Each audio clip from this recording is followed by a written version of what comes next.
Olá, mais uma vez. Estamos de volta à segunda parte da lição Os Dons Milagrosos do Espírito Santo. Na primeira parte da lição, nós vimos a diferença entre o dom e os dons do Espírito Santo. O dom no singular era o próprio Espírito, foi o próprio Espírito que foi dado, derramado por Jesus Cristo. A ação foi praticada por Jesus por meio do Espírito, ou com o Espírito. Os dons do Espírito Santo, cada vez que aparece uma frase na Bíblia onde o Espírito Santo é o sujeito que pratica a ação do verbo, quando ele desce, pousa, cai sobre alguém, era uma referência aos dons milagrosos do Espírito Santo. Também vimos que no início da história da igreja, de Atos capítulo 1 até Atos capítulo 6, na verdade Atos 2 até capítulo 6, apenas os apóstolos realizavam milagres. Em Atos capítulo 6 acontece uma coisa que muda a cena. Os apóstolos vão impor ou colocar as mãos sobre 7 homens escolhidos pela igreja, homens inclusive já cheios do Espírito Santo, e estes homens começarão a fazer milagres, ou seja, a doação dos dons milagrosos, por aquilo que lemos nestes textos da Bíblia, foi dada por meio da imposição ou colocação das mãos dos apóstolos. Em outro exemplo, no livro de Atos, os apóstolos foram enviados a Samaria para impor, colocar as mãos e doar os dons milagrosos do Espírito Santo. Veja Atos capítulo 8. Abra sua Bíblia comigo em Atos capítulo 8, versículos 14 a 19, onde lemos: os apóstolos em Jerusalém, ouvindo que Samaria havia aceitado a palavra de Deus, enviaram para lá Pedro e João. Estes, ao chegarem, oraram para que eles recebessem o Espírito Santo, pois o Espírito ainda não havia descido sobre nenhum deles, tinham apenas sido batizados em nome do Senhor Jesus. Então Pedro e João lhes impuseram as mãos e eles receberam o Espírito Santo. Vendo Simão, o mágico, que o Espírito era dado com a imposição das mãos dos apóstolos, ofereceu-lhes dinheiro e disse: deem-me também este poder, para que a pessoa sobre quem eu puser as mãos receba o Espírito Santo. Este é um texto dos mais difíceis entre todos os que tratam do assunto, porque esse texto parece ser contra o que outros textos dizem. Precisamos examiná-lo com cuidado, sem desconsiderar ou esquecer os outros textos que falam do mesmo assunto. Lembremos-nos de um princípio importante no estudo da Bíblia: a harmonia bíblica, a concordância total na Bíblia. Não há contradições ou desmentidos. Um texto não desmente o outro, mas o completa. Por exemplo, esse exemplo você reconhecerá, porque estamos falando sobre ele durante este curso com a grande frequência. Para ser salva, a pessoa precisa apenas crer? Se lermos, por exemplo, apenas alguns versículos, e não todos os que falam sobre o que é necessário para ser salvo, podemos nos enganar. Na Bíblia, tudo funciona dentro de uma unidade, onde cada parte das Escrituras contribui com a sua parcela, com a sua parte, na revelação total, completa da vontade de Deus. Por isso, não devemos usar versículos isolados ou separados dos demais para fundamentar ou provar por meio deste versículo isolado alguma doutrina. Como a Bíblia não se contradiz, um texto não desmente o outro, antes de afirmar que um versículo ou um texto isolado ensina esta ou aquela doutrina, devemos verificar se nossa compreensão ou entendimento deste versículo ou texto está em harmonia e concordância com todos os outros textos bíblicos que falam do mesmo assunto. E verifique se este ensinamento que você acredita estar presente naquele versículo ou texto também está presente em outros textos que falam do mesmo assunto. Às vezes, não sabemos com toda certeza o que um versículo diz, mas isto não nos impede de saber o que ele não diz. Como? Simples. Usando o princípio da harmonia bíblica. Nenhum ensinamento que contradiga ou desminta quaisquer textos ou versículos bíblicos estará presente naquele texto ou versículo de difícil interpretação ou compreensão. É necessário haver uma harmonia entre nosso entendimento de uma passagem e todo o ensino do Novo Testamento e da Bíblia em geral. Passagens difíceis têm que concordar com as mais fáceis. Precisam ser esclarecidas por meio das passagens mais fáceis. Sem dúvida, estas pessoas do texto de Atos, capítulo 8, versículo 14 a 19, onde é dito, voltando lá, onde é dito que os apóstolos foram lá no versículo 15, oraram para que eles recebessem o Espírito Santo, e versículo 16, pois o Espírito ainda não havia descido, presta atenção, descido, ou seja, o Espírito seria o sujeito que praticaria a ação do verbo. O Espírito não havia sido descido. Não está sendo dito que o Espírito ainda não havia sido dado. Não. O Espírito ainda não havia descido sobre nenhum deles, tinham apenas sido batizados em nome do Senhor Jesus. Sem dúvida, aquelas pessoas tinham o Espírito Santo habitando nelas. Tinham o dom, no singular, do Espírito Santo, porque nós podemos ler isso em Atos 2:38, quando o apóstolo Pedro disse: arrependam-se e cada um de vós seja batizado para perdão dos pecados e receberão o dom do Espírito Santo. Mas ter o dom do Espírito Santo não significava necessariamente que também tinham os dons milagrosos do Espírito Santo. Não significava.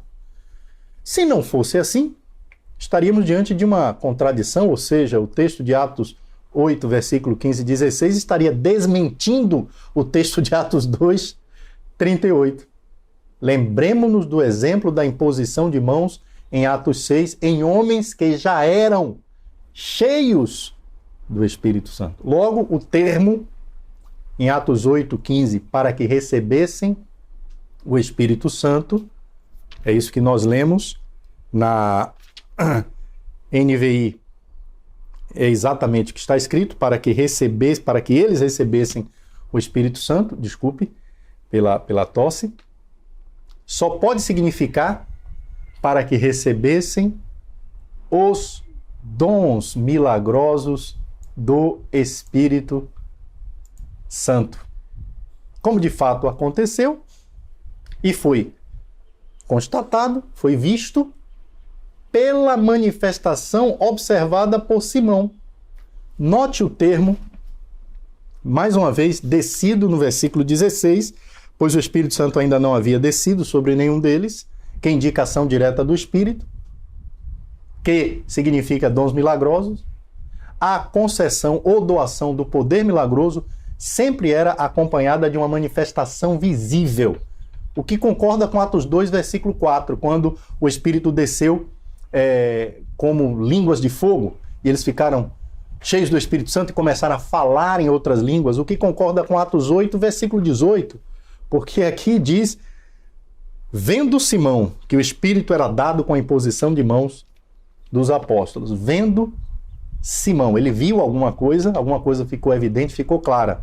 Em Atos capítulo 10, versículo 46, na casa de Cornélio, aqueles que foram com Pedro ouviam os da casa de Cornélio falando em línguas. Em Atos 19, versículo 6, quando Paulo lhes impôs as mãos, veio sobre eles o Espírito Santo e começaram a falar em línguas e a profetizar. Em Atos 8, Simão mágico reconheceu que os apóstolos tinham poder para conceder ou dar os dons milagrosos do Espírito Santo.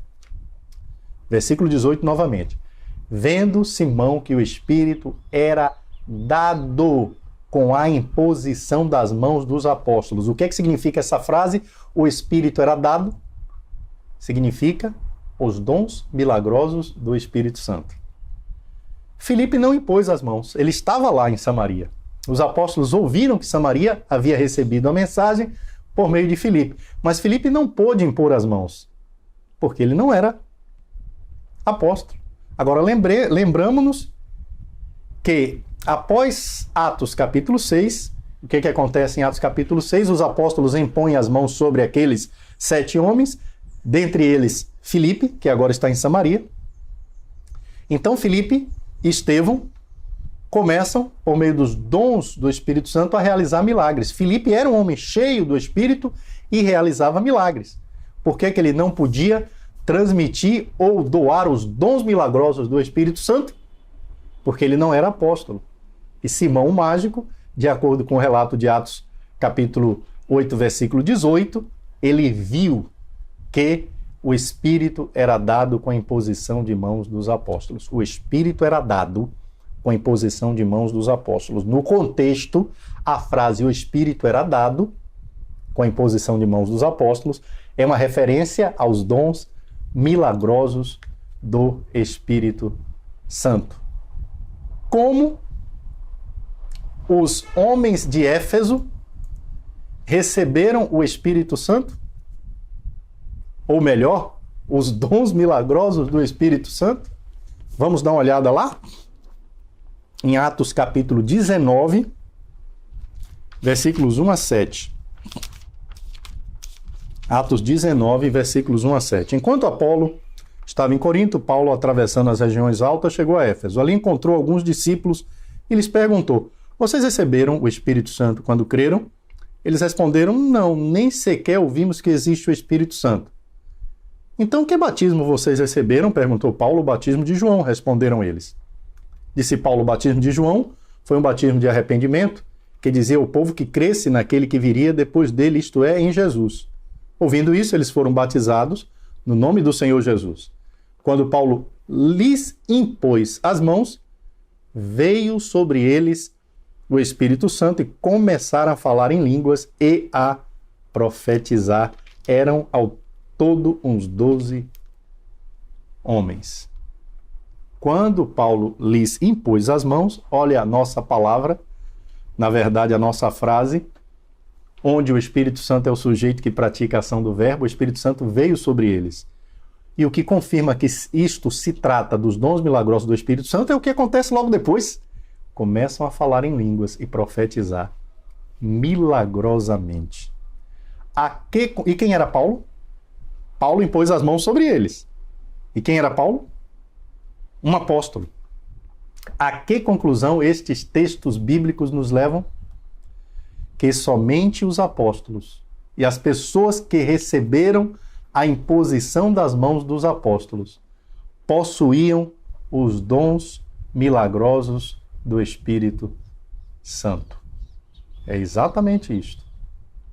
Com honestidade, com sinceridade, lendo a Bíblia, deixando a bagagem evangélica, a herança evangélica de lado, lendo a Bíblia, com isenção de qualquer influência, a conclusão que nós chegamos é óbvia.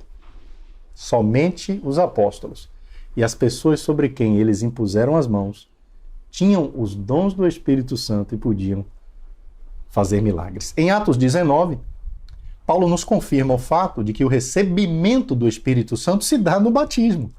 Do dom do Espírito Santo se dá no batismo. E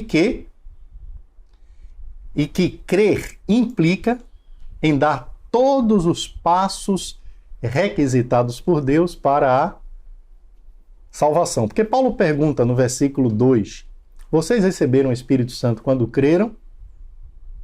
E eles dizem: "Nem mesmo ouvimos falar." Aí Paulo faz a segunda pergunta: "Então, que batismo vocês receberam?" Então Paulo confirma: dom do Espírito Santo se recebe no batismo.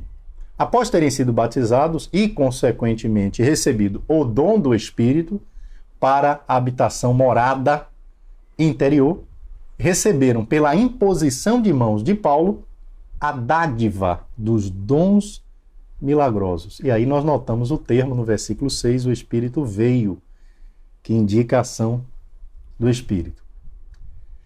A conclusão é que após o derramamento do Espírito Santo ocorrido no dia de Pentecostes e registrado em Atos capítulo 2, os dons milagrosos do Espírito Santo eram doados pela imposição de mãos dos apóstolos. Esta é a regra geral apresentada na Bíblia, que quer dizer que é o que ocorria em todos os casos, com poucas exceções, ou casos diferentes, que foram situações específicas que possuem razão para ter sido da forma que foram. Os apóstolos não concediam o dom no singular do Espírito Santo, mas com a imposição das mãos concediam os dons no plural, dons milagrosos do Espírito Santo. Uma única exceção. Bom, alguém pode dizer, mas em Atos 2, quem pôs as mãos sobre os apóstolos? Então, poderíamos talvez considerar duas exceções, mas Atos 2 é o derramamento do Espírito Santo. Aconteceu pela primeira vez, os apóstolos não receberam imposição de mãos, porque Jesus já havia dito a eles, vocês vão receber poder. Era o poder milagroso. Eles começaram a falar em outros idiomas, o que já evidenciava que Jesus estava falando sobre o poder milagroso. Mas em Atos capítulo 10, nós temos a única exceção de pessoas que receberam dons milagrosos sem imposição de mãos dos apóstolos. Mas há uma explicação, uma razão. No versículo 44 é dito que o Espírito Santo desceu sobre todos os que ouviam a mensagem. Essa exceção é justificada ou explicada nos capítulos 10 e 11 do livro de Atos. Foi necessária uma intervenção ou ação direta de Deus para mostrar aceitação para com os não-judeus ou gentios na igreja. Até aquele momento, a igreja era formada por pessoas originárias do judaísmo. Não havia não-judeus na igreja até Atos capítulo 10. E talvez não houvesse até os dias de hoje, se Deus não intervisse diretamente dos céus. Vamos em Atos capítulo 10 e vejamos esta situação. Atos capítulo 10, versículo 28. E lhes disse, Pedro entrou, tinham gentios ali, Cornélio e a sua família, muitas pessoas estavam ali, e lhes disse, vocês sabem, Pedro dizendo muito bem, que é contra a nossa lei um judeu associar-se a um gentio ou mesmo visitá-lo. Mas Deus me mostrou que eu não devia chamar impuro ou imundo a homem nenhum. Por isso, quando fui procurado, vim sem qualquer objeção. Posso perguntar por que vocês me mandam buscar? Pedro havia recebido de Deus uma visão de um lençol que descia do céu com animais impuros e imundos e foi mandado a Pedro comer, matar aqueles animais. Pedro disse, de maneira nenhuma, Senhor, porque jamais comi nada que fosse imundo ou impuro. Isso ainda no capítulo 10, versículo 9 em diante. Depois disso, alguém chama Pedro e eram gentios.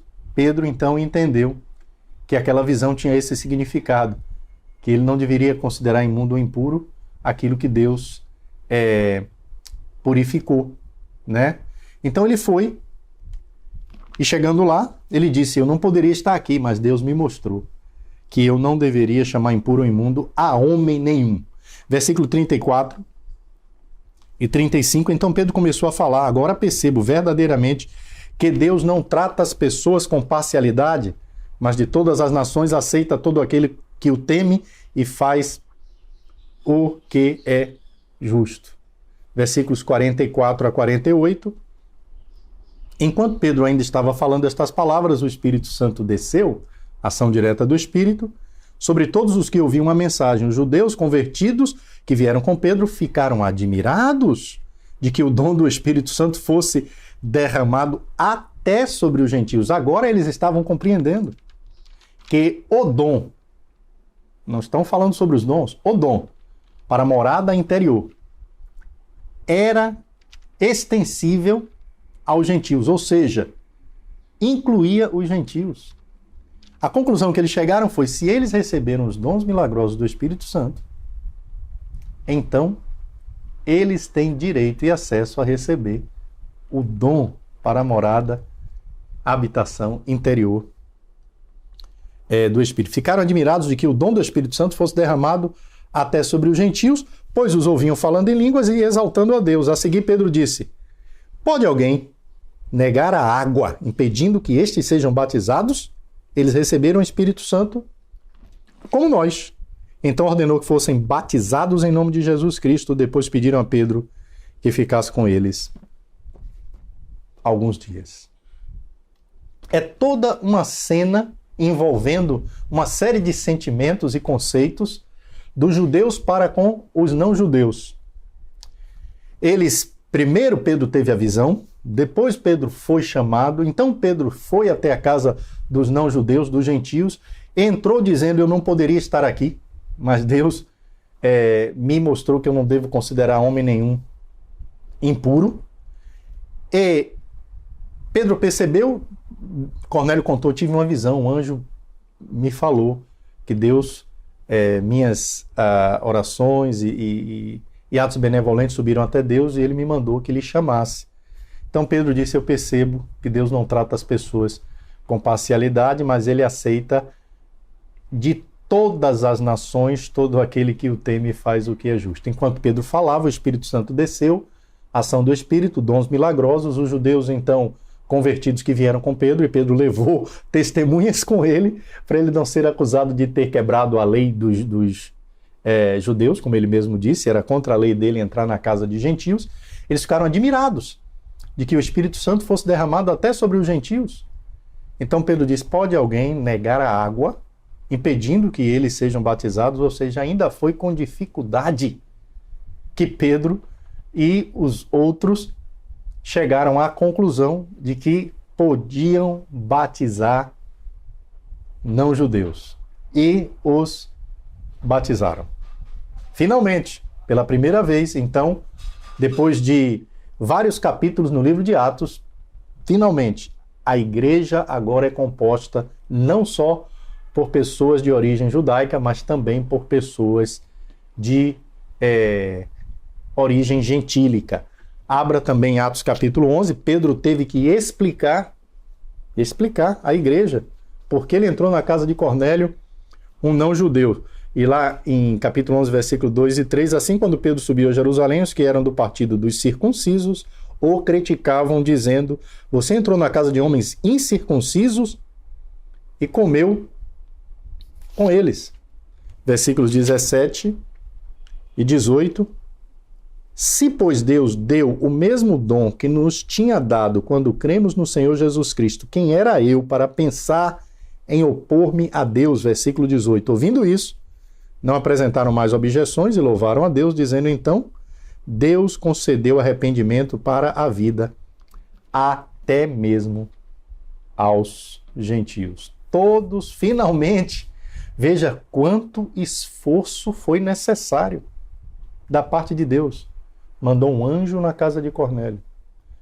Mandou uma visão para Pedro.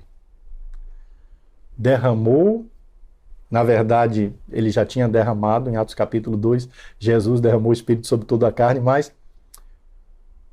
o Espírito desceu sobre os da casa de Cornélio, para finalmente eles chegarem à conclusão de que podiam aceitá-los na igreja. Todos então reconheceram que Deus estava aceitando os não-judeus para serem batizados e convertidos a Cristo. Pelo que está registrado em Atos capítulo 11, pode-se notar que a comunhão com os gentios não seria facilmente aceita pela igreja de origem judaica. Havia um clima de guerra em torno do assunto, em torno da questão.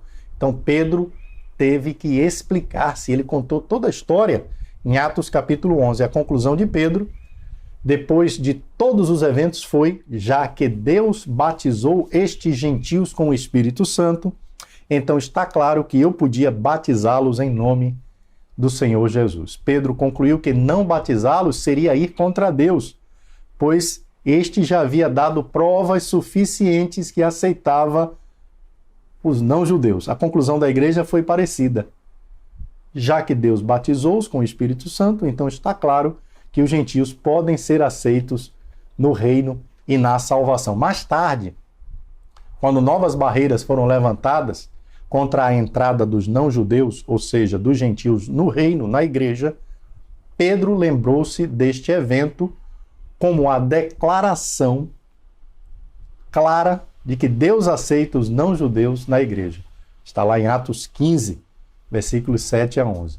O que aconteceu em Atos 10? O recebimento dos dons sem que aquelas pessoas tivessem recebido a imposição de mãos dos apóstolos é uma exceção e não a regra.